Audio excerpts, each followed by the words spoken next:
এক বাবরি মসজিদ গিয়েছে, কিন্তু আর হুঁশিয়ার করে দিচ্ছি, আর একটা মসজিদের গায়ে যদি একটা ইট খুলে যায়, এরপর ভারতের রাজপথে আমরা রক্তের নদী বয়ে দেব।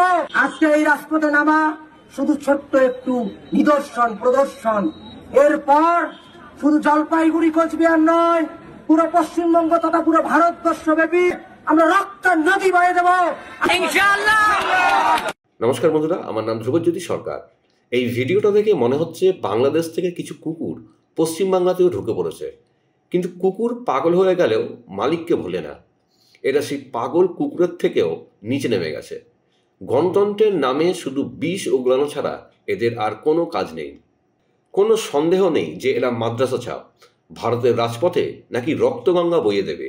এই ভিডিওটা ঠিক কোথাকার আমি বলতে পারবো না, কারণ এদের কোনো নিউজ চ্যানেল কভার করেনি, তাই এরা নিজেরাই এই ভিডিও ছড়ানোর কাজ করছে। কিন্তু এগুলোকে দেখে মনে হচ্ছে যে এরাও বাংলাদেশ থেকে প্রভাবিত।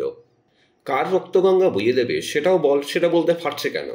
এই ভারতবর্ষে যত মন্দির ভেঙে মসজিদ হয়েছে সেগুলো আজ না হয় কাল সবই ভাঙা পড়বে বিজেপি ক্ষমতায় থাকলে। সবাই জানে এটা শুধু সময়ের অপেক্ষা। আর যা হয়েছে সেগুলো সব সংবিধান মেনে হয়েছে, আর আগেও হবে। এরা ভুলে যাচ্ছে যে সময় পাল্টাচ্ছে, এখন আর সেই যুগ নেই। এক বাবরি মসজিদ গিয়েছে, কিন্তু আর হুঁশিয়ার করে দিচ্ছি, আর একটা মসজিদের গায়ে যদি একটা ইট খুলে যায়, এরপর ভারতের রাজপথে আমরা রক্তের নদী বয়ে দেব।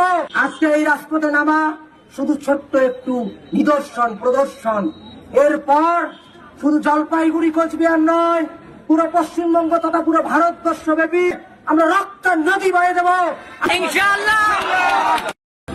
এক বাবরি মসজিদ গিয়েছে, কিন্তু আর হুঁশিয়ার করে দিচ্ছি, আর একটা মসজিদের গায়ে যদি একটা ইট খুলে যায়, এরপর ভারতের রাজপথে আমরা রক্তের নদী বয়ে দেব।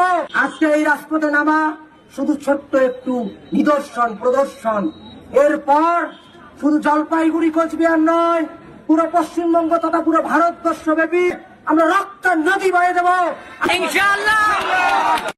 বন্ধুরা, ভিডিওটি ভালো লাগলে দয়া করে লাইক শেয়ার করে দেবেন, আমাদের পেজটা ফলো করে নেবেন, আর আপনার মতামত কমেন্ট করে অবশ্যই জানান।